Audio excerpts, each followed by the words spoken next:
our facilitator, Professor Dr. Blessing O. Josiah.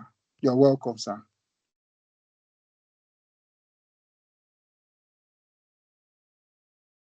Much for that detailed introduction. I'm just flattered. Thank you, everyone in the house. My name is Blessing Josiah, and I have been introduced. So today I'll be taking a very short. I say short because I'll be brief. Lenny, can you see my screen? Yes, you can see your screen. Okay. All right. So I'm going to just push that into presentation mode. Okay. We are here to talk about how to use AI. I looked through the chat group chats and I'm seeing a lot of energy there. Our participants are waiting to learn more on how to use AI in research and academic works. I'm not going to take too much of your time, but I'm going to, at the end of this meeting, you would have had some other changes in perspective and you would know how to actually navigate the very complex platform of AI, artificial intelligence in nursing research. So just declare any conflict of interests. You have none to declare. No affiliation, no endorsements, and no form of compensation from any of the tools I would have used in this research process, in this presentation process. So to introduce, we know that today things are really moving rapidly, way more than we had it in like 2 years or even 3 years ago, because of technology pushing the limits for individuals who may not have the time to do what they are supposed to do because of the many responsibilities involved in our line of services: professional nurses, professional medical practitioners, academic individuals, and all. But with the use of AI and machine learning, we are beginning to see changes in that area. We're beginning to see improvements and people beginning to push out products and research outputs that are way more than what they could do previously. So it's either we join this train or we'll have to stay behind, and that wouldn't be the best experience. So how do we define this AI and machine learning? I'm doing this because I was in one very important presentation about 2 months ago, and this very unique presenter finished his work and presented so greatly. And at the end, the first question I was asked was, what is PMR? And the person had used it all through the presentation and did not define. So pardon me to define AI for you here. Machine learning, first of all, is a type of artificial intelligence. That part of it is it allows systems to learn and learn from experience using data. They integrate it and go back again and refine the knowledge. It's not a complete loop. It's not a closed loop because it's able to actually expand and then learn better as it does things over and over. While the artificial intelligence, which is the umbrella terms that covers both machine learning and other learning algorithms, is actually the use of technology that enables machines to perform tasks that are actually at the level of human intelligence. So for machine learning, you would see that we have about 3 types of it. We have the supervised learning, we have the unsupervised learning, and then we have the reinforced learning, which actually breaks the loop and make it more complex as the machine continues to learn and grow and develop, just like a child born with a platter and an empty brain would, or I would say empty in quotes, would grow and develop into a more intelligent being. And then for the artificial intelligence, we have the narrow part, which of course are just focused on simple tasks like image recognition and then language translation. But the general part of it, which is those that actually carry out in very intricate, complex tasks, almost as high or sometimes even more intelligent than some person or human abilities. So how long or how far have we gone with the AI thing? From the very outset, we have seen that AI began from the 1950s with the very John McCartney coining the name as the science of and engineering of making intelligence machine. From there, we have moved over the years and gradual but steady development with ups and downs until the 2000s, right? The first demonstration of AI being in scientific discovery by the book written by Law et al., which was published, and the title was Errata Design, which is the title truly speak of this of itself, rather a retrosynthetic analysis package that can generate complete synthetic routes to target molecules. Now, this title is a very important title, which also forms a very huge part of today's argument about artificial intelligence. Because of the retro in the name, it means we have to base these functionalities on past data, and that is an important concept you want to bear in mind. Down in 2010, we're able to really move into advanced technologies in AI. And from 2011, we started seeing specialized AI assistants like Siri, Watson, Alexa, and the likes flooding the market. So AI became more intelligent, more incorporative, and more specific with their functions. Now, today we have a lot of challenges in research, and as an individual who has gone through research processes, I believe if you have any experience with research, you would know that it's not an easy task at all. It's rigorous, it's time consuming, and sometimes it's frustrating. And if you can hear me, please type a yes in the group chat so that the moderators can coordinate so I don't keep speaking to myself alone here. All right. So researchers face numerous challenges. We have data overload, which is one of the biggest challenges I've seen. And we have limited resources. Of course, sometimes you may have to try to look into using some tools. I would have loved to use these tools, but they're not free. Probably you cannot afford it, or they cannot do exactly what you want them to do. The need for accurate analysis is very important. I mean, I had pushed out some research at some point and later discovered that 62% is written somewhere else, and then 62.3 or 61% is next, which means they are not really 100% aligned. With some tools now, you can easily capture that without making that mistake, especially when you are writing voluminous projects. And then these obstacles can hinder the progress of science because we need data to make decisions. And then we look at various research management solutions. And please give me a moment, if you don't mind.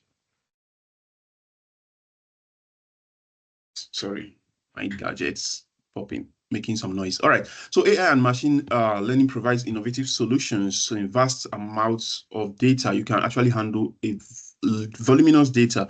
For instance, I was looking to a research published like 2 months ago by Alade and et al., and I saw that they were able to incorporate over 10,000 articles or findings into their secondary research analysis, which was incredible. And I can really tell that that work was assisted by technology such as AI to make it success. So we look at machine learning algorithms that can analyze complex data sets and make analysis much faster. So you know that is a very big plus for every researcher. Then we look at machines that allow researchers to derive insights and identify patterns and make predictions that were previously unattainable using your manual processes.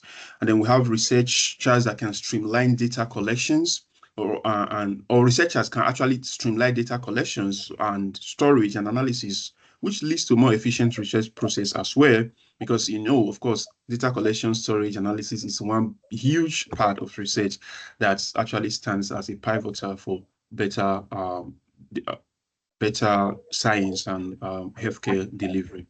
And then here we looked at various ways or areas where artificial intelligence is being used today in research development. These innovative ways are cut across the entire system, ranging from gaming to robotics to automatic system astronomy, entertainment. But I want you to focus here where we are is the education and healthcare system.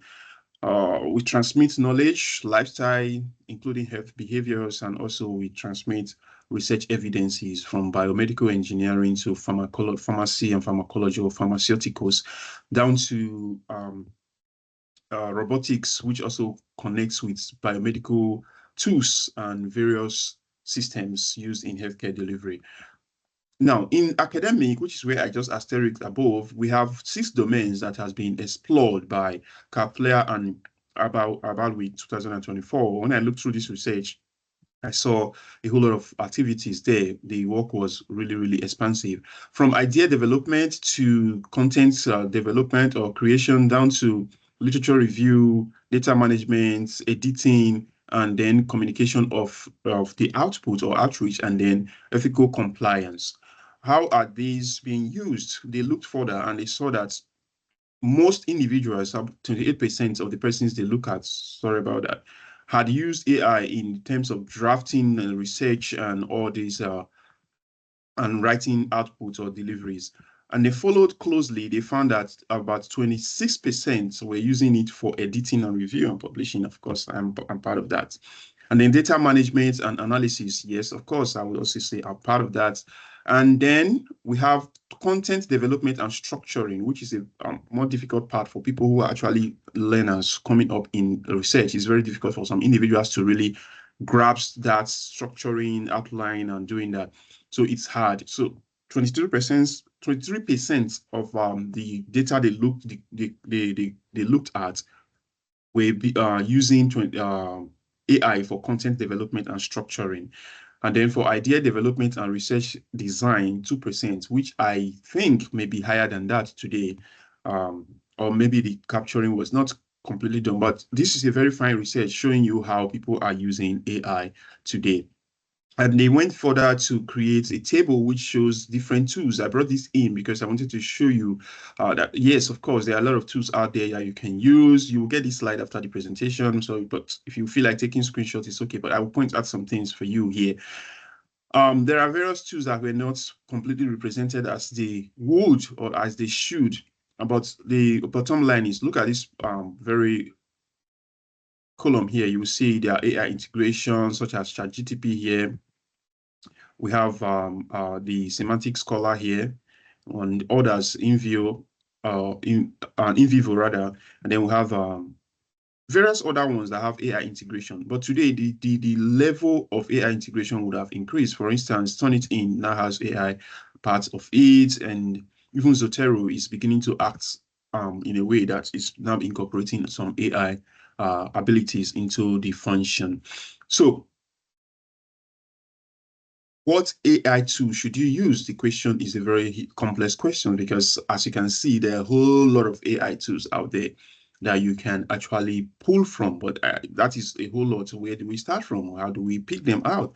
And of course, we have them in various areas or various domains, as you would have seen in the previous slide, on various things it's being used for, especially from qualitative data analysis to quantitative data analysis and all that functions here and there. So it becomes confusing because at this stage where we have, at the stage of AI hype or at the peak, is a lot of persons, a lot of organizations are integrating AI, and a lot of researchers are coming out with various tools that can help. You have to really, really be up and doing to be able to detect which one or know which one to utilize.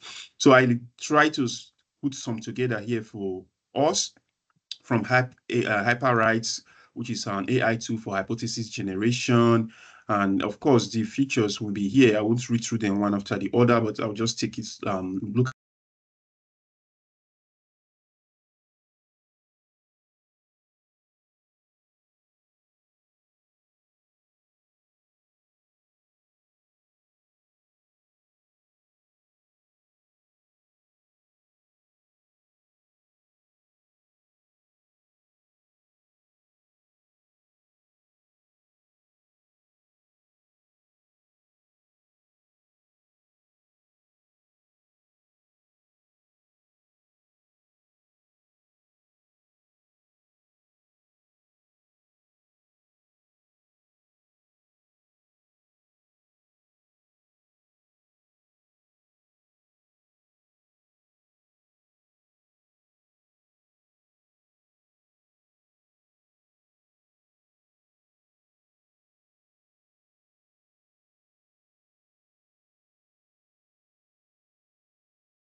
You're muted, sir.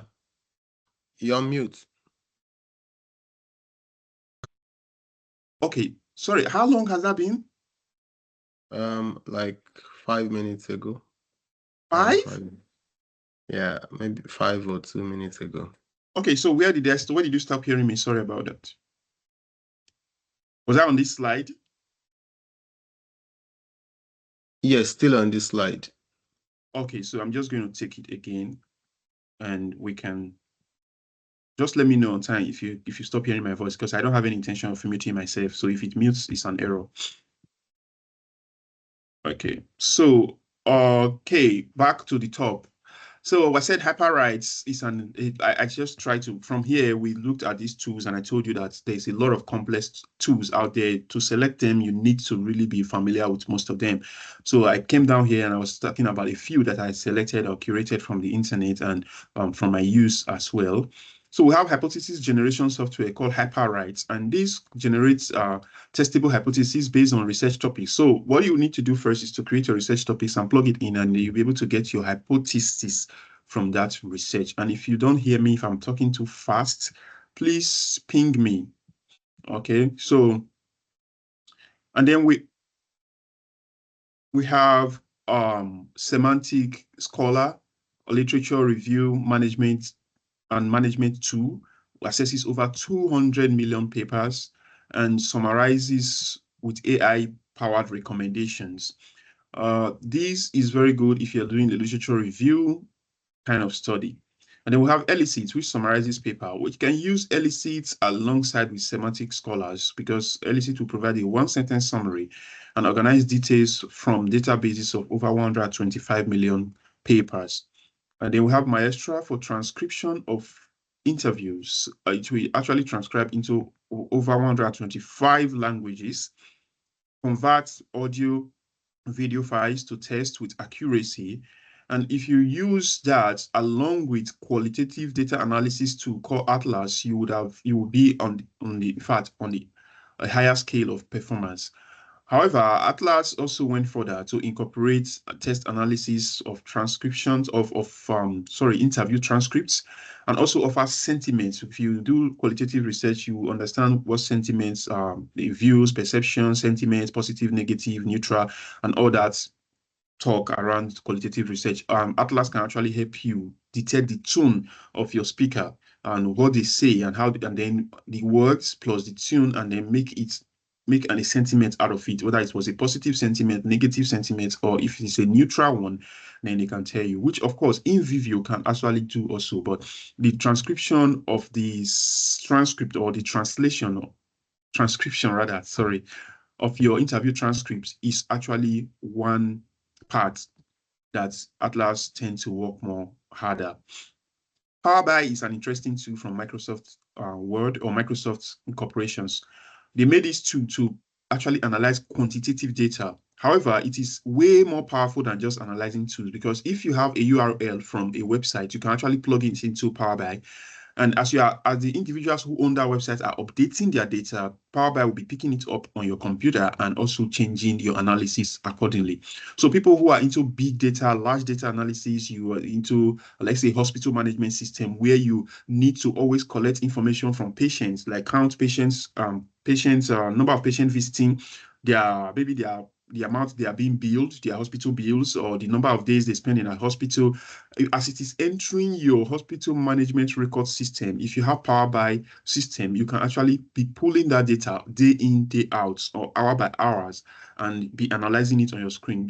Not just the analysis, Power BI also has the ability to show you an interactive dashboard where you can actually view charts and various tables, and they would continue to move. And once you delete one single input, it changes all the data across board to match whatever you changed. So it's a very powerful AI tool as well. And then we have the Paper Pal. This one works, you can integrate it into your your Microsoft Word as a companion to write with, but I see it as a little bit clumsy too, because I tried it for a while, even subscribed with about $120 something, but it's doing really do what I wanted it to do. But I'm not saying it doesn't work well. It does, but I needed it at a very critical moment for something, but it didn't do it as much as I wanted. However, people have been saying a lot of good things about it, which you can try it out the free version, if you have needs for it. Because I tried the the subscribed version, and it didn't really do more than what I was getting from the free version. So this is not to talk down any application, please. I'm just telling you my experience. All right, so we have Scribe Arrow. This used to be a web, in fact, it's still a website-based and a web-based app, which can be used for research referencing. You can use it to generate APA referencing, MLA, and other type of referencing. And also, it can scan documents for errors and suggest corrections directly in your Microsoft Word document. And also, if you paste your text, just like Grammarly would do, it can also assist you in correcting them and all that writing processes. Now, one of the most interesting one is the Quillbot. Quillbot is very popular. I think it's being used across country, including Nigeria now. So this actually is like the police for AI writing. It actually writes as an AI, but also detects whatever AI has generated and can tell you that, oh, this text is generated 50% AI or 20% AI based on whatever you're using it for. But this tool also is a very powerful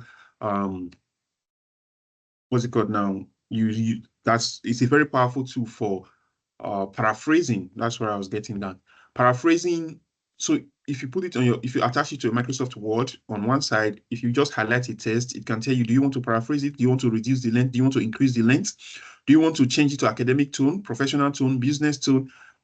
Or do you want to just type in what you want to do with it, and it can help you? But as a way of precaution, when you use Quillbot, please read through your work again, because Quillbot can use synonyms that actually throw your meaning far away from what you actually intended to put in. So you want to be careful with that, but it's a very powerful tool, I must tell you. And one thing again, as a researcher, when you are writing, you would have written something in page 1, and you're on page 25, you're writing something else, and probably you would have contradicted yourself, because it's a whole lot of thinking. You immerse yourself in the writing process. Quillbot can actually alert you and tell you, hello, what you are writing now tends to contradict what is on inside some other parts of your work. So you can click on that very button and check where it contradicts itself, and then with this, all those percentage problems, analysis, and your sentiments drifting away from what it should be would have been solved by Quillbot. So we have Lateral, which is used for organizing documents. Lateral is a very sweet one. It also generates tables for findings and suggests relevant tests across papers. So if you have need to really do a short or even a large research, especially when they say, okay, give us 10 references on this topic and what they actually said, Lateral can help you. I'm not saying they should replace your ability to think critically, but they can actually help you and save your time. Additional tools I will look at is just these few other ones. I hope I'm not boring you already. We have the Cite AI, which is used to generate citation and provide citation context, showing how papers are cited, and then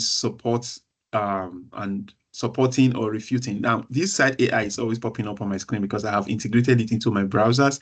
So every time I open an article, it just pops up on the corner and tell me, oh, this article has been cited by 50 researchers, or this article has been used in this other research that was published, and maybe 5 of these has actually used it and said they support their findings, while 10 of these said they did not support their findings. And then to also tell you that, oh, these other persons didn't really tell you what it did or how it supported or did not support their study. So with that, you can actually easily follow the research and go and find out which persons it supported their findings and which persons it did not.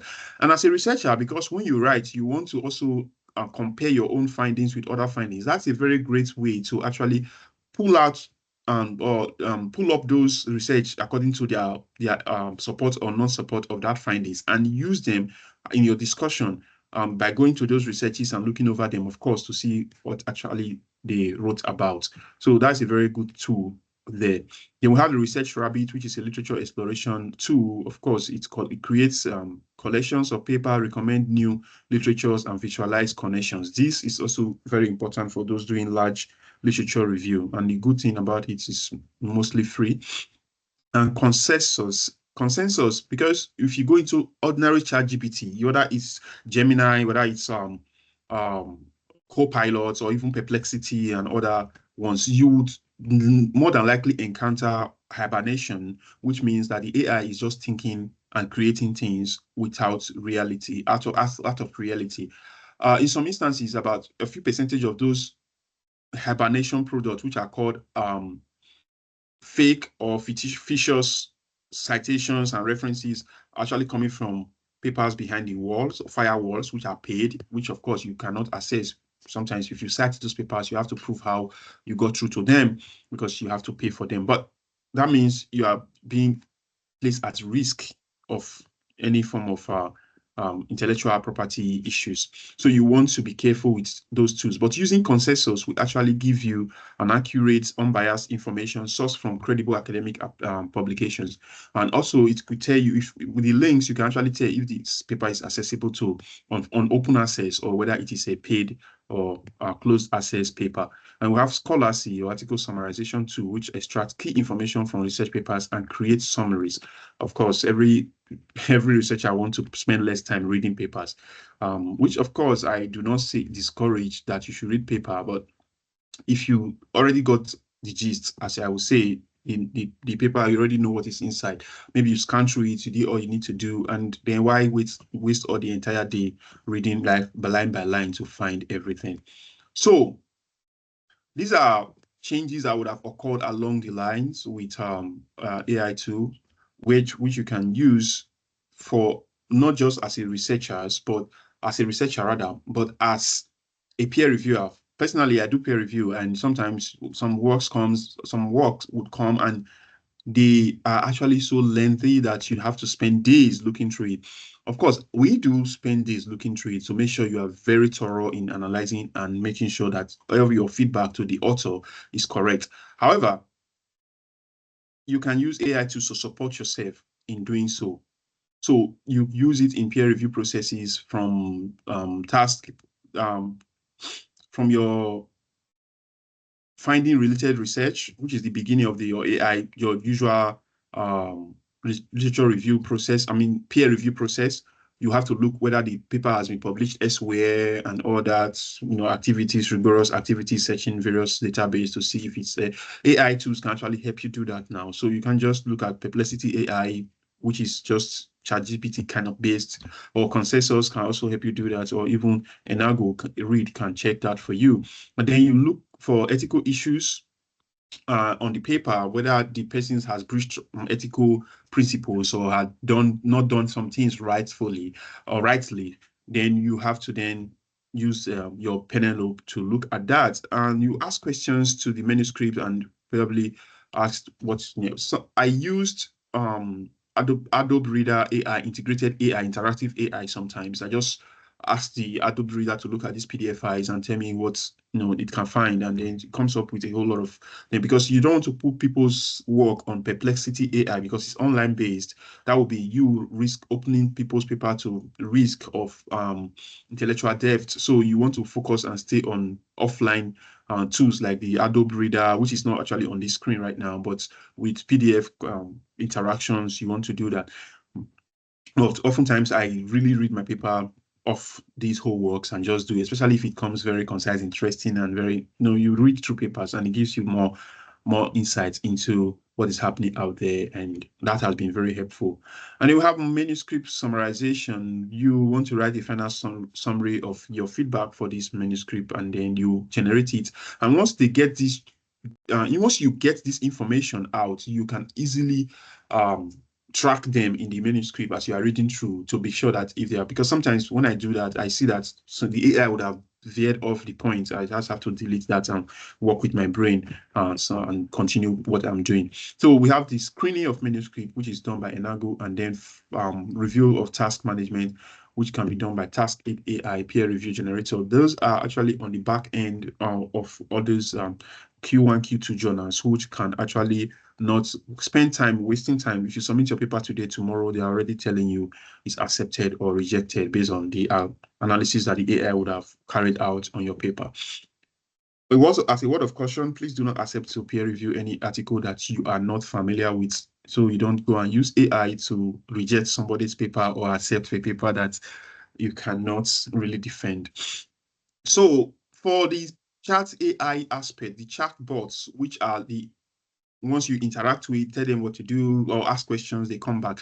Here's a whole lot of them that you can actually look up, from ChatGPT to Microsoft Copilot, Claude, Perplexity, Jasper, U.com, Chastonic, and Write Sonic. And then we have the Gemini, formerly called Google Bard, and Socratic by Google. In all, I think they all have their various strengths and weaknesses. So ChatGPT is powerful, very powerful overall. Microsoft Copilot is good, but also has limitations. With, sometimes when you are interacting with it, because of the information you would have put in before, something, it affects your new inputs and trying to compare it with your old inputs. And then we have Claude also. I don't really use much of Claude, but Perplexity AI is a little bit more academic than the rest of them I've used, because it tends to pull out more of academic references than the rest of them. Gemini is very, very very versatile. Just like, Google is a very big platform, so he has access to a whole lot of data and can easily really so. But one good thing with Gemini and Perplexity AI, even Copilot, is that if I have a pie chart, for instance, and I want to quickly discuss this pie chart, make sure your figures are showing, your percentages are showing clearly. Just screenshot it or copy the image and put it on and say, please give me an insight on this chart, pie chart, or please can you describe or discuss this pie chart. In a few minutes, it will give you the highlights of the pie chart, and then you can say, okay, put this in a paragraph format, and it does that. And then you can copy and put it on the corner and then write your own, because I don't encourage people really copying from ChatGPT and pasting. Just use your brain to write based on what it has found after you have verified that information is correct. And then all these can actually do that, and it's a world of fast moving technology, and if you are not following, you will be left behind. Just as you see, the advantages are numerous, from supercharged literature review to accelerated data analysis to enhanced research quality to automation of repetitive tasks to even predictive modeling and forecasting, especially those in big data analysis and geographical analysis, or what we call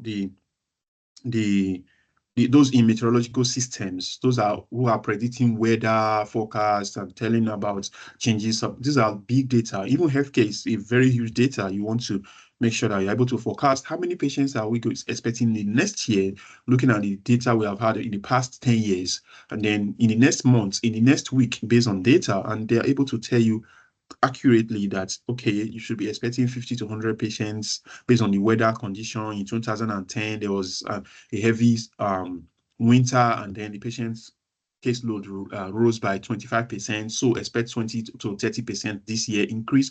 Those are fantastic ways of using AI in your research. So cross-disciplinary collaboration, from robotics can now collaborate with people in healthcare decision-making, surgery, real life, real time, and you can also collaborate on, for instance, you are using all those literature review software, you can actually easily collaborate across board with other team members across the globe. Presently, I'm working with some teams from Australia, some from the United States, and even part of Africa. And we just log on, and we know whenever someone logs in, they just tell you, oh, the social person is working right now. Do you want to go in? But these are all ways of working and making things more effective. These things does not come without challenges. They have challenges in AI use in healthcare. And these challenges, I would have mentioned some as a way of precaution along this presentation. However, let's look at a few of them. Now, academic integrity is a big issue, looking at plagiarism, the use of AI tools to generate tests that can lead to unintentional plagiarism and all that. You have to be very careful. That's why I said, do not paste things. Always try and make sure that you look at the information, get insights, and write it on your own. And also make sure you have, if there is no citation generated with your test, and you look at the citation generated by your AI and it's not really credible, you want to ask to really give you the source of this information. Sometimes the AI shuts down and begin to act like it's angry, because I tell them, give me the academic source or the journal you're getting this thing from, and sometimes you say, unfortunately, I cannot give you that, and then short, this conversation is over. Like, that's how we interact. But in all, try to make sure that you are presenting a test that you can defend.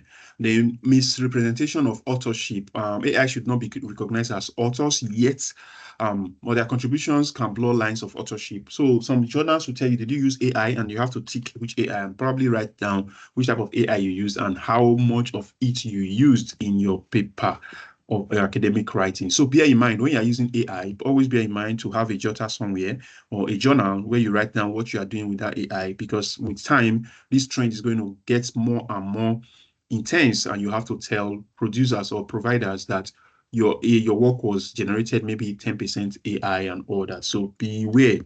And then we have bias and fairness. We have AI modes perpetuating existing biases present with in their data training. So that is where I was pointing out when I was talking about the history of AI.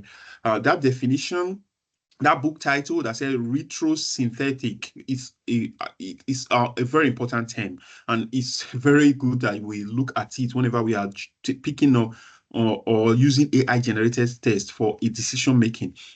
Reason is that the data it is drawing from, if it is biased, then your data the data you are collecting is also biased, and your result will be biased, which will be fed back into the system, and AI will continue to perpetuate that over and over until the bias becomes too large to be controlled. So be careful, because this bias can actually spoil academic integrity, as it is called. Researchers may inadvertently propagate this biased information if they rely heavily on AI-generated contents. Now, transparency and accountability, you have that you need to be accountable. I have mentioned before, some journals are now requiring to tell how much of AI you used. You must disclose how AI was employed in your research processes, and you must be transparent and maintain crucial trust in academic research. So there are some key other areas we look at: privacy and consent. When AI tools collect and analyze data, especially from digital sources, ethical concerns arise regarding informed consent and privacy rights of individuals whose data may be used. Now, this is very important in healthcare area. Let's say you're collecting data from patients and you have an AI loop that is linked to it. You connect it to AI for analysis purposes. There was no intent for harm. You're just doing your job.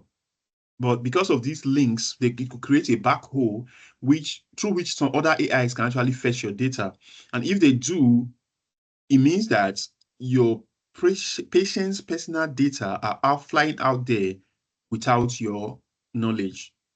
And in fact, companies who produce electronic gadgets like your wristwatch for monitoring heartbeats and heart rates, and so sleep monitoring apps and all those health related apps, wearable devices, they are at more risk for such to happen, because since the data sometimes are being transmitted to databases for reuse or for analytical purposes, coming to think of somebody is having a heart attack and they haven't told you about it, they're just in the hospital with their doctors, and then another agency is already aware, or probably AI is already feeding it into the systems for decision making or for analytical process. Those are very, very key areas you want to bear in mind. So a lot of researches from Asif, Khalifa, and Abadawi and Mayo and even Resnick and Hosseini, they all speak about this, and you want to be careful.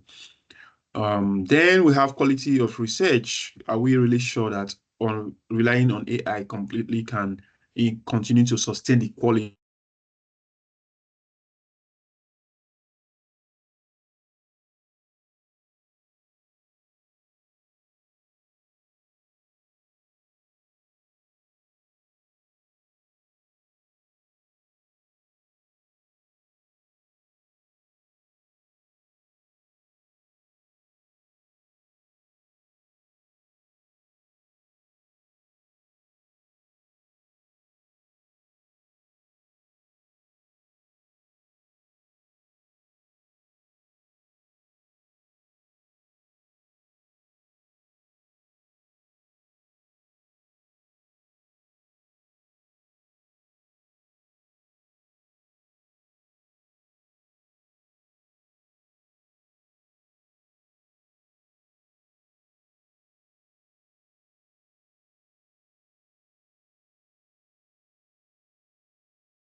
Hello, everyone. I think we lost our speaker at this point. I'm very sure people are working on the scene to try to sort out what happened and possibly going to get him back to us in a minute. It's been a very amazing session so far, learning how we can leverage AI in nursing. I'm sure someone is trying to get him back to us.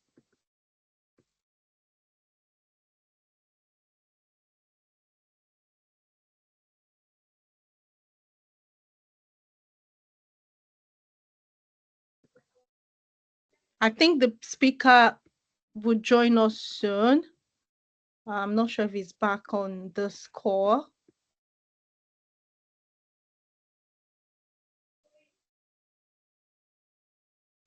So while we wait for the speaker to come in, oh, good, he's here now. Okay, I I'm was just so sorry. okay. You're welcome, sir. I had a break in internet connectivity, so I'm so sorry about that. That's fine. You have the floor, sir. Okay, let me share my screen one more time.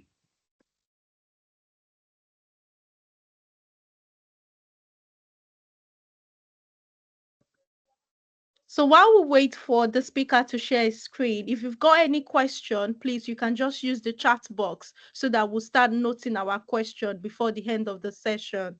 Okay, if you've got any question, please start putting them in the comment section now. Thank you.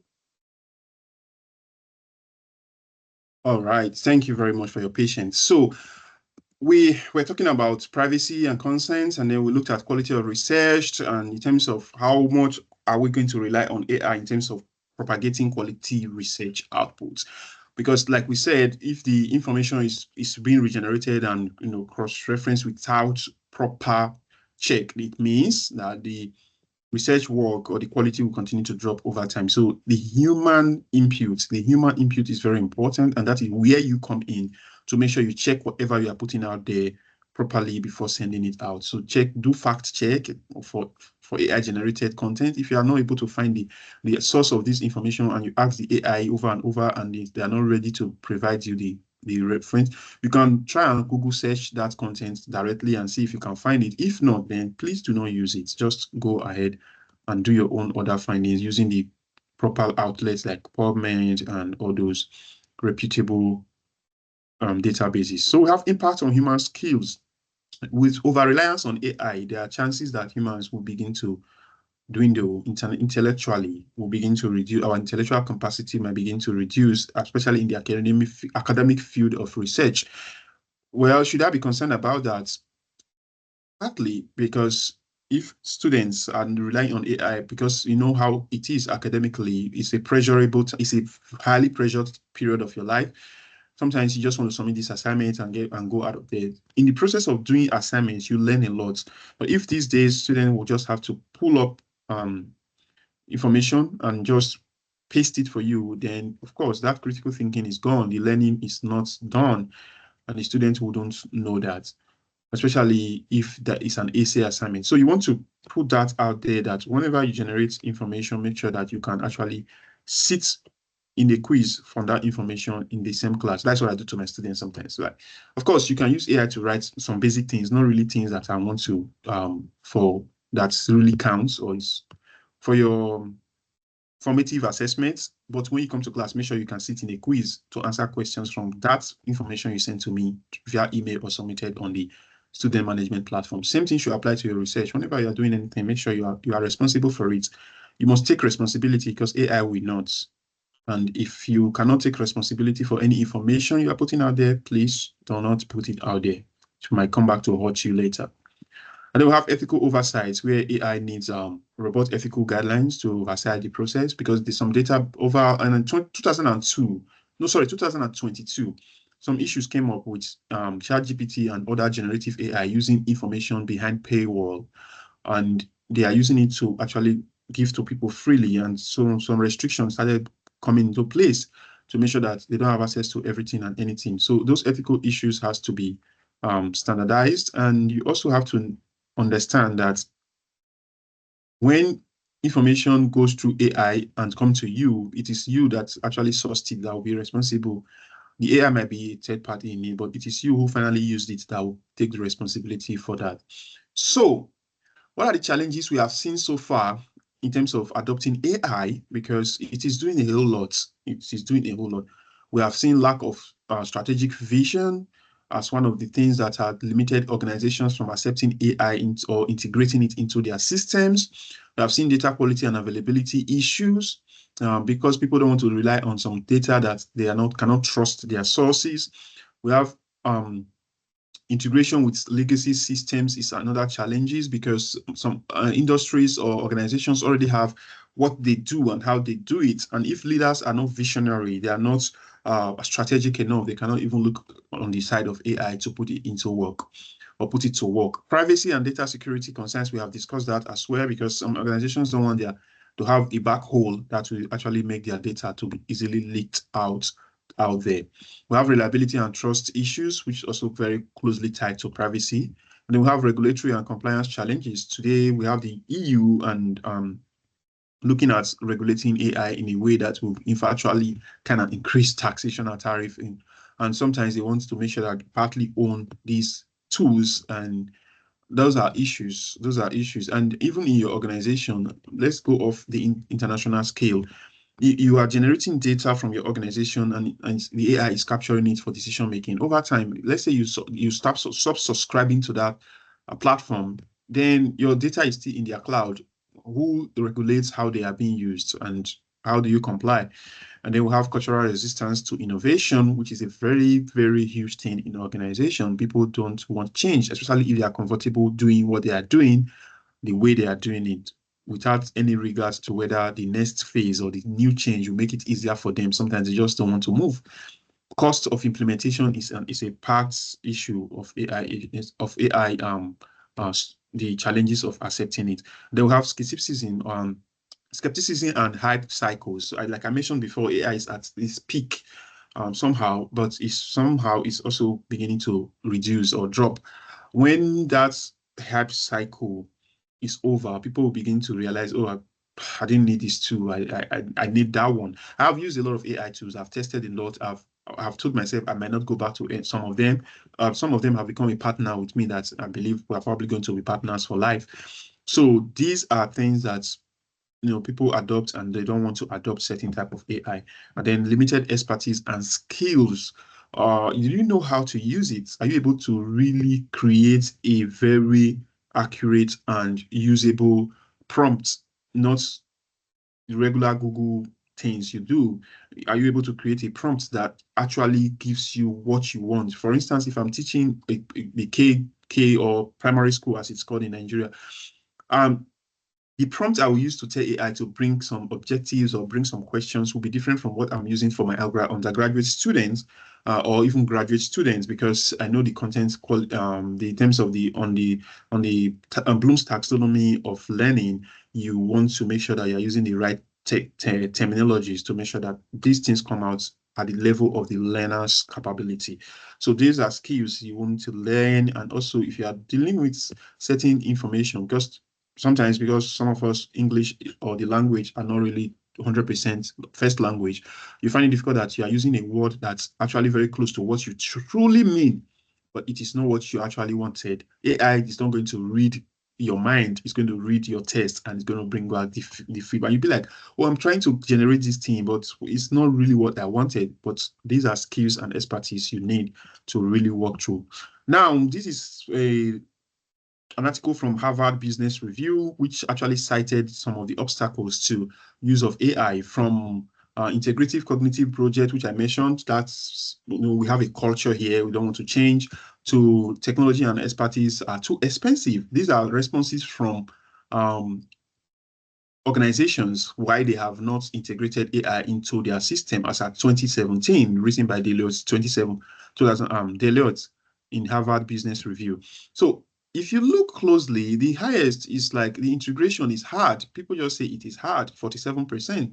And then it is too expensive, 40%. Managers don't understand cognitive technologies and how they work. That's lack of knowledge. It's 37%. And then we can't get enough people with expertise in technology, same problem is almost the major obstacle. 35%, and technology are immature. People are still waiting. They're still waiting to be sure that they get it right before they adopt it. So that's 31%, and technologies are being oversold in the marketplace. Now, some technology, because of vendors come to you and tell you, oh, this is what we have, this is what we want to say to you, this is what our tools can do, we want you to buy us or subscribe to our platform. Some persons say, okay, this technology has been overused, meaning that when we use it, we are not at an advantage to the other organizations, if AI tools. Why are we using the same? Let's look for something more important, more advanced, more sophisticated. So a lot of researchers are still very skeptical about the use of AI in academic writing. That is not just a problem in organizations, as you have seen above, it's also a problem in research. Now, let's look at this work by Mel et al. 2023. I'm just going to point out a few things for you. Here, the topic says ethical dilemmas in using AI for academic writing and examples, framework for peer review and nephrology in academia. It's a narrative review. And then, is it ethical, unethical? That's the title says ethical dilemmas. So now, if you look at this table, which is one of the tables they presented in the work, you see, I want to point your attention to something very important. AI's unethical role in scholarly writing, boldly written. And then if you go down and start looking at, you will see AI to academic writing, transformative impact. But hold on, your title of your table said unethical, and your analysis said transformative impact. So are we contradicting ourselves here? Most likely, but we have positive possibilities, and then we have systematic flaws. Okay, now, when was this article written? We looked closely and saw it's 2023, and the tone is totally like we're pushing against AI somehow. Then I went further and looked at the transformation that would have occurred across board, and I pulled out this one written by Hansen et al. 2024, and look at what happens beyond the hype, the actual role of and risk of AI in today's medical practice, comparative approach study. This is the abstract of this work. I want you to pay attention to this detail. It said, in terms of accuracy, then they went, GTP was cited 72% accurate in its peer-reviewed articles, but includes some non-existent references. Now, people are beginning to know where the weaknesses are and where the strengths of each tools are. So Microsoft Bing was 46%, which is now called Copilot, and then supplemented by relevant peer-reviewed articles. And then in terms of clarity, both models convey clear, coherent tests. Test is always coherent, but whether it is a fact is another thing. People are beginning to walk through that process. And then in the conclusion, it says, though both models have potential, though both models have potential, neither can independently handle comprehensive academic tasks. No unnecessary criticism, just constructive recommendation. We can do better. It's what this research is saying now in 2024. And then researchers should critically assess AI outputs to maintain academic credibility. You see the tone just within the space of 1 year, the tone about AI would have changed drastically. That's why I'm telling you today that the ongoing expansion in AI in academics can be used in many ways. And in fact, schools are using it already. For instance, talking about Canmigo, which is being used, guide students through lessons, adjusting its support based on individual. Those who are in academics here, if you are a lecturer or you are into academic work, these are things you want to be really following to know how it's being used, right? So we have the live hints, which helps students to check how students performs in a real time and provide hints on how they can improve. Of course, there's no way you can separate research from academics. It's always tied together. That's why I had to touch this. And then we have the Blue Kits, which design games and quizzes for students for them to actually use to learn, or what we call gamification of procedure. As a nursing educator, you can actually gamify procedures. Have a game platform where students will pick the necessary things they need to do a procedure, and if they pick the wrong thing, the game tell them, oh, wrong item. Just the same way they play around with other form of things on their phones. Instead of doing that, they should spend the time, quality time, on playing games which are nursing related. We have Julian, which is an AI tutor, helps students in areas where answers aren't always black and white, especially in sociology and other area of research. And Julian can actually learn and improve over time, which is a machine learning strategy put in place there. And then we have automated grading and feedback systems, which are being used by notable institutions. We have the University of Michigan using AI-tailored feedback for students. And then we have the ASAP competition by Hayward Foundation, and is being used to grade essays in high-stake exams. High-stake exams, of course, means that the exams are either pass or fail. Like, it actually helps you to progress to the next level. And I mean, it's a prerequisite for next level. It means if you fail it, you have something to lose. And then we have Coursera and ADS, which is also using AI to evaluate both objective and subjective works, providing timely feedback. And then we have the coding platform for those who are into technologies. They understand this, HackerRank and Code Signal, which are used to automate programming, and assignments are graded.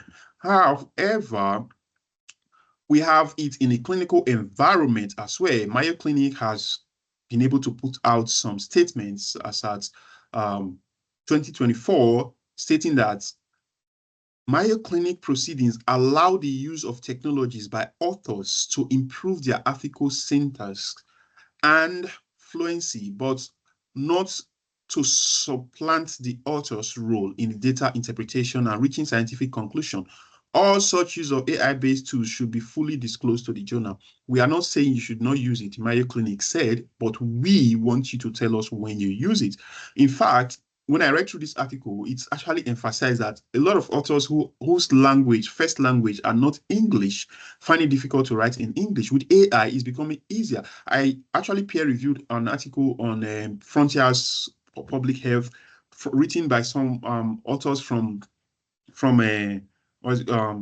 Korea, and they wrote it in English, but I could see the challenges they were having transferring their very impressive knowledge into English language. And I had to, at some point, recommend the use of English, someone that speaks English as a first language, to edit the manuscript for them. And I wouldn't say use AI because, you know, the policies of the journal, but when they returned the manuscript the second time, it was almost perfect. Just one more time, I touched it and it was published. So you want to encourage people on where and when to use AI for their work, and that would really help. And then the future, it looks promising because the research is likely to be dominated by advancements in AI and machine learning. Emerging trends include automated research, where you will sit down, just put a prompt, and the research will come out. All you need to do is to read through, criticize, or scrutinize, and then you sit down and draft your own copy. And with time, I believe there might be just the way we use Microsoft Word now to type directly without having to write first, give to your supervisor, bring it back, and then go and type. AI might become really very integrated, that you have your personal AI that will be able to write for you. And then because of your signatures, your digital signatures all over the document, you might be able to really tell that you wrote this and not another person. So I'm expecting advancement with time that will be able to really control, especially the ethical aspects of AI. And it's an exciting future, and I'm really, really excited to be part of that. So now from Harvard Business Review, one more time, it says most managers with whom we discuss the use of job loss are committed to an augmented reality. Now, I say again, sorry.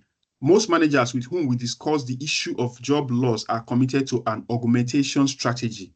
That is, integrating human and machine work rather than replacing human entirely. In our survey, only 22% of executives indicated that they consider reducing headcount as primary benefits of AI. So we have about 78% of executives still willing and able to really keep your job.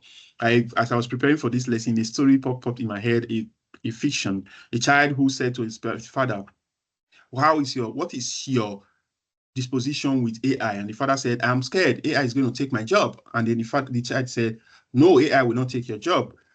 And then the father said, you don't know anything. AI is going to take all our jobs. Then the child said, okay. As he walks away, He remembered that he had an assignment that he needs to do. And then he spoke to his father, "Daddy, please, can you help me with my homework today?" The father said, "I'm very busy with a lot of work piled up from the office. I need to finish it." And he added, "Can you please ask Alexa to help?" And then the child said, "Daddy, it seems like Alexa is going to take your role." So I laughed and I said, that's a very interesting way of looking at it. If it's not supporting you, then people begin to feel that it's taking your position. But of course, we can use AI in a very responsive way, and it's going to be very, very, very important in the near future. In fact, it's already is, but a lot of persons are still resisting. How do we then take it? Strategic implementation, train researchers, train people, let people learn how to use these things. And if they do, they will do better. That's why we are at Institute of Nursing Research, actually. So if you do not have the capacity or the skills to do research or even use AI properly, we will invite you to join our program, the Institute of Nursing Research Journal Club.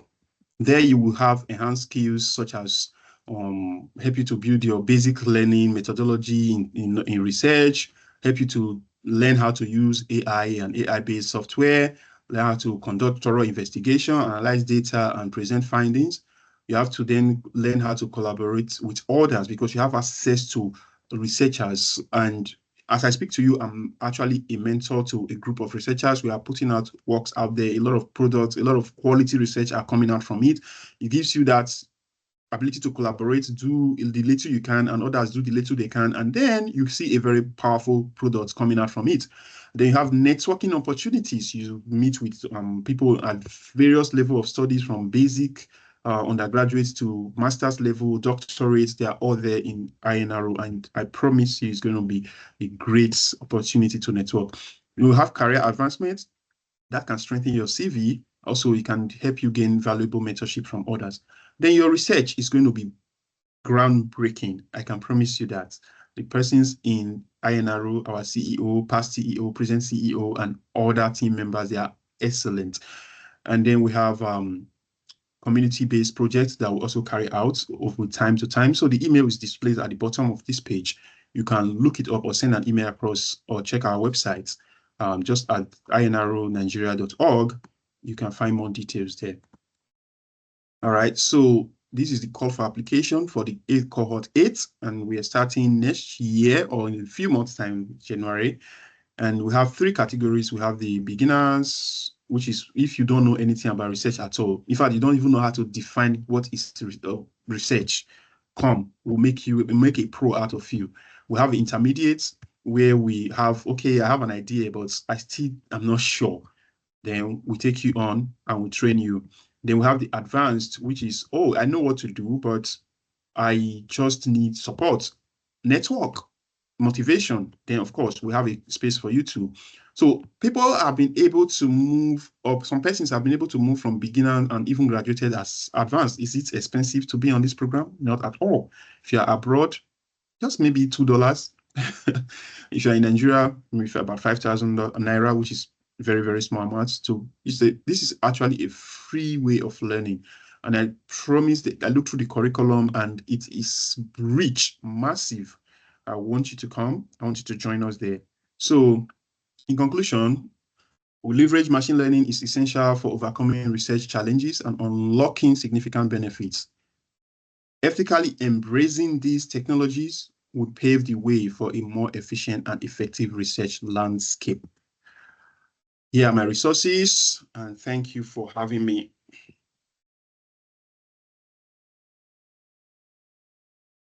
Wow, that is great. Can we just appreciate our speaker in the house? That is awesome. That is wonderful.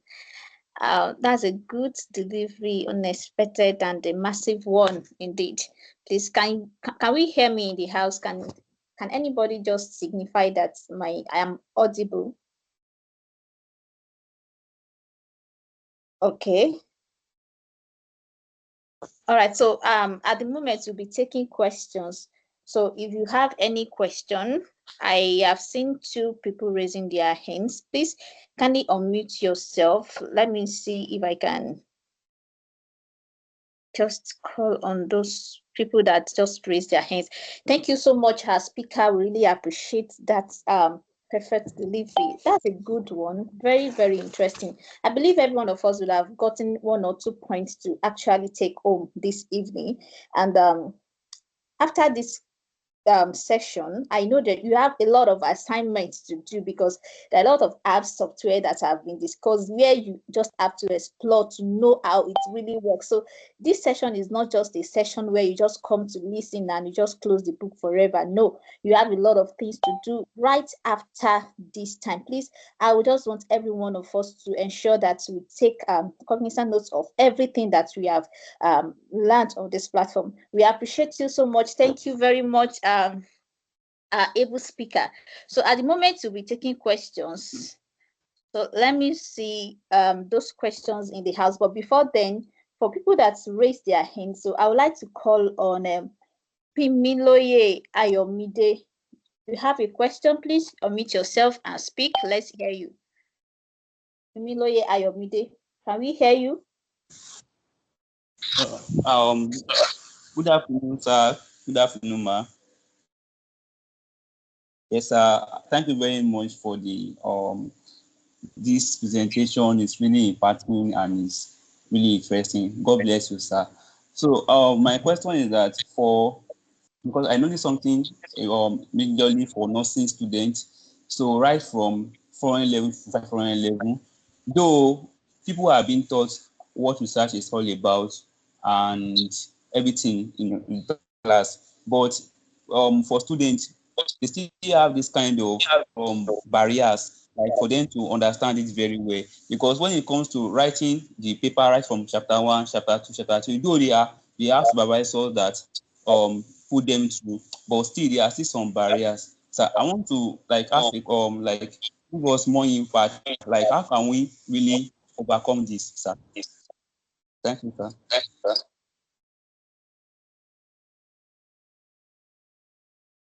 Okay, that's a very, very important question. In fact, that is why INR actually exists and some other platform out there. To become better with research, you must conduct research. Am I audible? Yes, you are. You are. Okay, Yes, great. sir.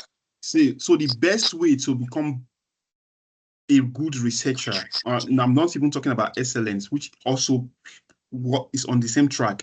First of all, you must practice what you learned. What did you learn? Did you learn how to create a little hypothesis, or write a research question, or just do a pie chart, or whatever? The little ones you've learned, try to practice it. And then when you do, reach out to mentors and ask them to help you look over it, right? And when they do, they give you feedback. Do not feel overwhelmed by the feedback, like, oh my God, I just thought I put all my energy into this and now here it is. I myself, I still have mentors. I have people like Dr. Cantaris. I have professors all over the world that I send my work, or if sometimes intentionally add them to my research, because I want them to have that professorial look at it and correct it. So collaborate.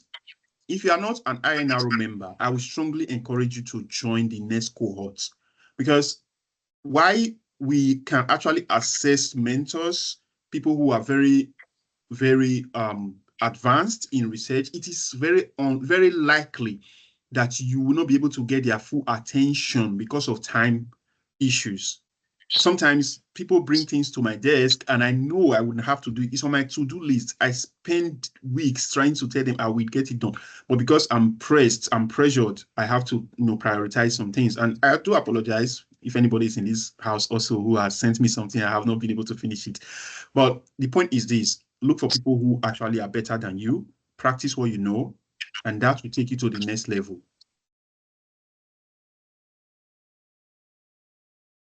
Thank you very much, sir. I really appreciate that. All right, thank you. All right, thank you for that contribution. Yeah, do we have other questions? Do you have anybody with I think somebody was raising... I see Temi Tokwe. Please, can you unmute yourself and let's hear you? Temi Tokwe, please. Thank you very much, sir, for that wonderful presentation. My question is, how do we navigate getting ethical consideration from wherever the research carried out? Because I remember I started the research work during my service year, and it was a whole lot getting approval from my local government then. I ended up abandoning the work because I couldn't get an approval. They were not so pleased with what I was researching on, and the whole thing, we had so much back and forth like that. So how do we go through? And somebody, I know a friend currently in INR, I think she just finished, and she's trying to carry out a research at lawsuits, but getting ethical consideration from lawsuit has been a problem. Okay, that's a very important question. I think I may be part of that lawsuit challenge as well, because I've actually, one of the INRO graduates who finished her work, I'm actually supervising one of the personal research she's trying to carry out at lawsuits. But since 4 or 5 months or 4 months, I think 4 months or so, she hasn't even been able to get clearance for it. So I understand.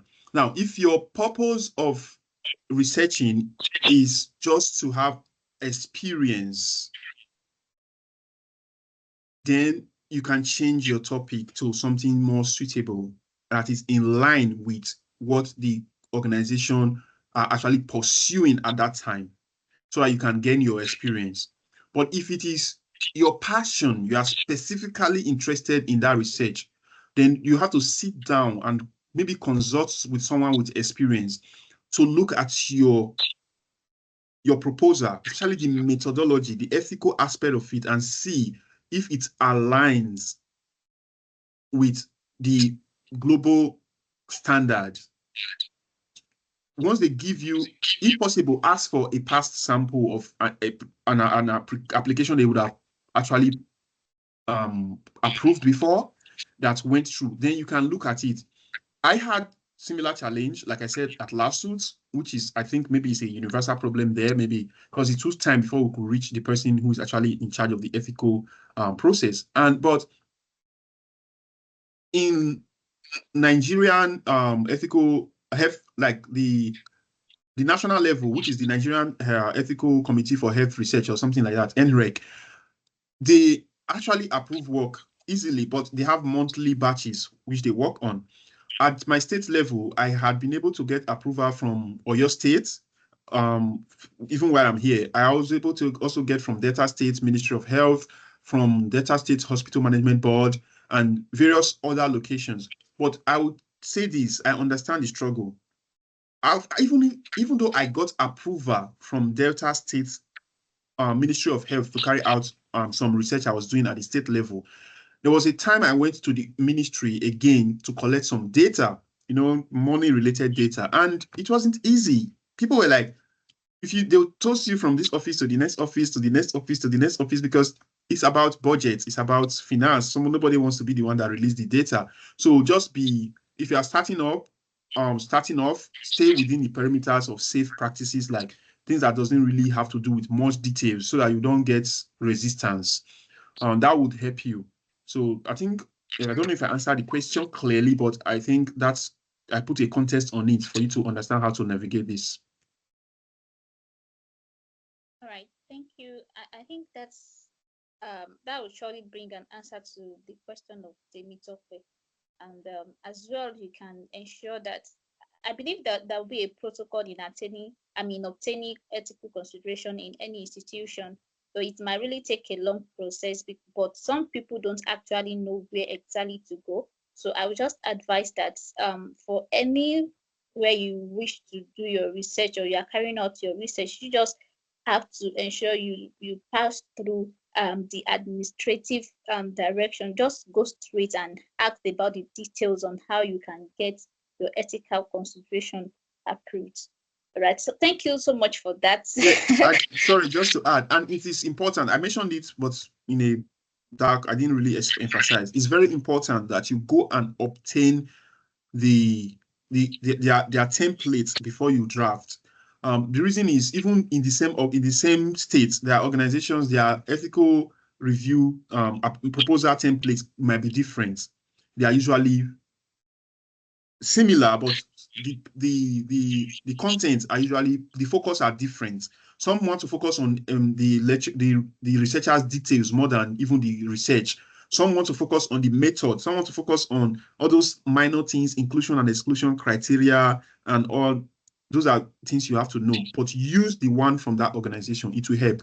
But I believe you would have done that. I'm not just saying it because I think you did it, but even if you didn't do that, please try and get that done. It will help you. Thank you so much for that as well. So please, if you can't actually unmute yourself to speak at the moment, you can send a message through the chat box. Just make use of the chat box. But if you are here and you can still unmute yourself, if you have any question, please kindly do that, and let's hear you out before we bring this session to a close. So if you have any question, I haven't gotten any question in the chat box, but if you know you want to speak directly, you want to ask your question directly, please make use of. Okay, I think I have a question here. The question is, what can one do when a school in the UK isn't allowing or supporting students who use AI for academic writing? So in that case, what should you do? Okay, now I think I addressed that during the presentation, but because I was presenting, you probably didn't pick it. When you use AI to write and you pick it like verbatim, and then you go into your paste and paste, trust me, the AI tools, I'm a lecturer, right? I have, when I set up Moodle, I put AI detection, I tick it as on.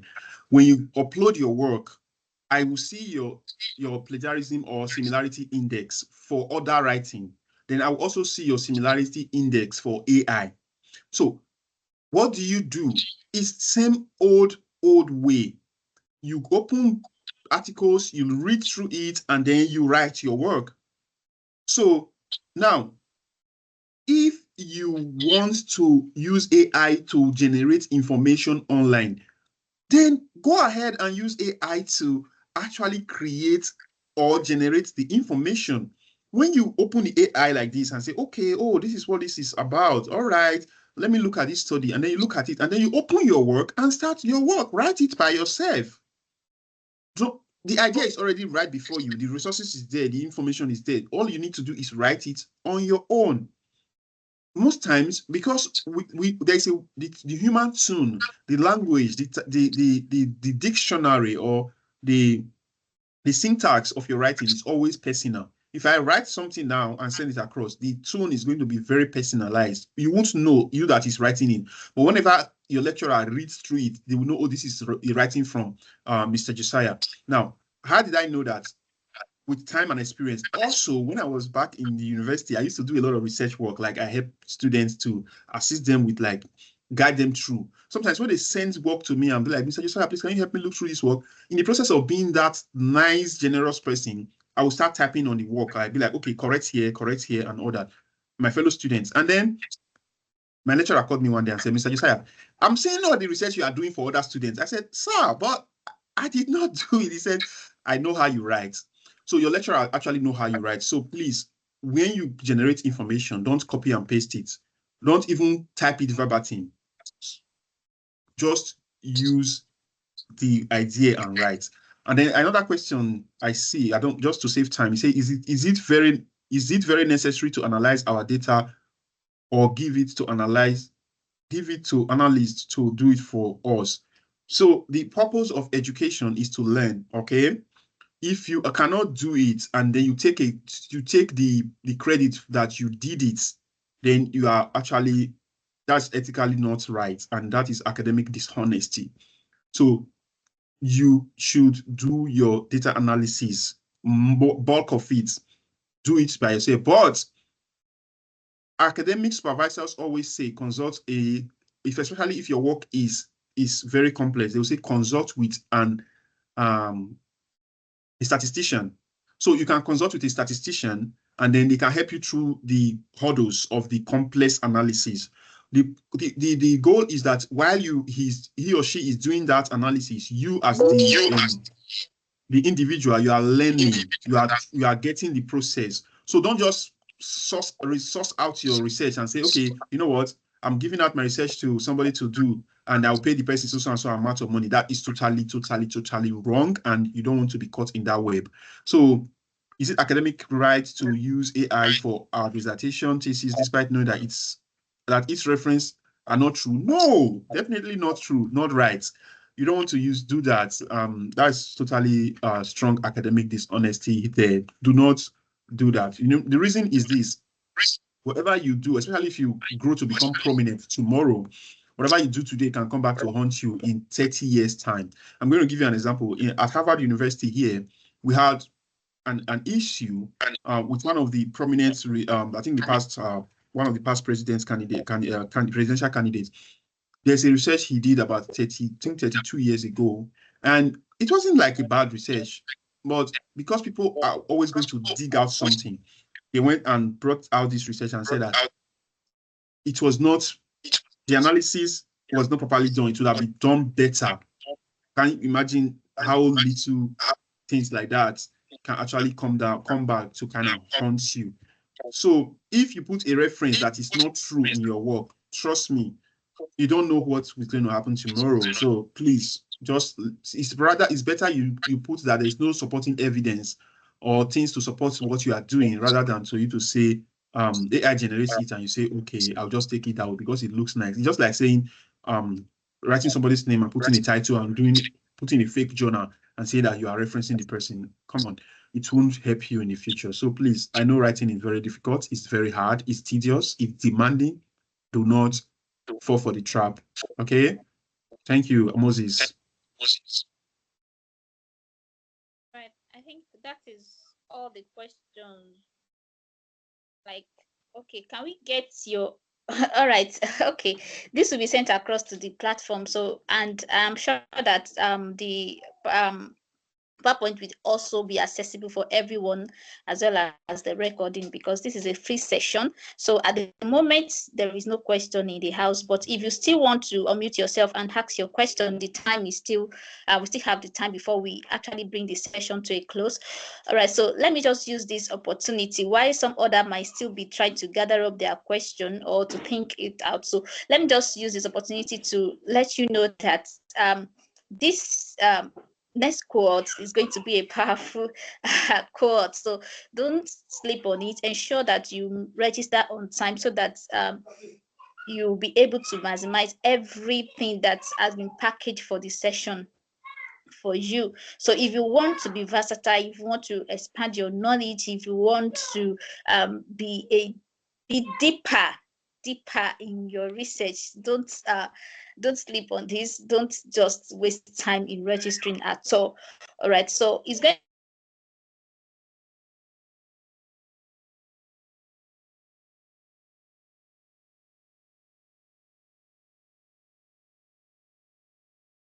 fitted. Okay, so at the moment there is no question in the house. Let me use this opportunity to appreciate Mr. Josiah again. We say a very big thank you to you. This is just an I hope not to many of us. A lot of us have not, we've not heard of many of these apps before. And I believe, just like what I've said before, that you have a lot of assignments to do, even without giving out any assignment now. There are a lot of assignments that has been passed out through this session. Just go through those software or app one after the other and see how you can maximize it, see how you can use it to your advantage. And I believe it's going to be really, really helpful. All right, thank you so much, everyone, for joining us. In the absence of question, can I just allow our CEO to take over in case there is something he would like to pass across to the participants? You're welcome, our CEO, Mr. Adeshui. The floor is open for you.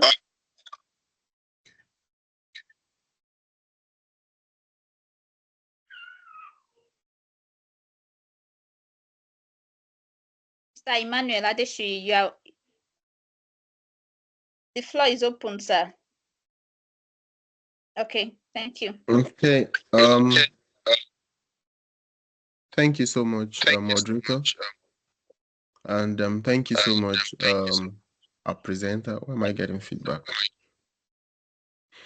So I want to appreciate everyone for attending this webinar. This webinar has been very impactful, and we are hoping that going forward we'll be having more impactful webinar.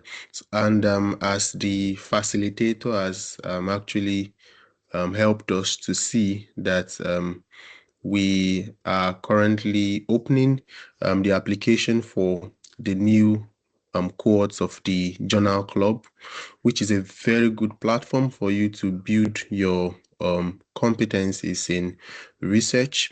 You would also be able to network with a lot of experts. You'll be able to ask your questions. You'll be able to collaborate with people in carrying out research. It's a very great opportunity for you. You'll be exposed to many things.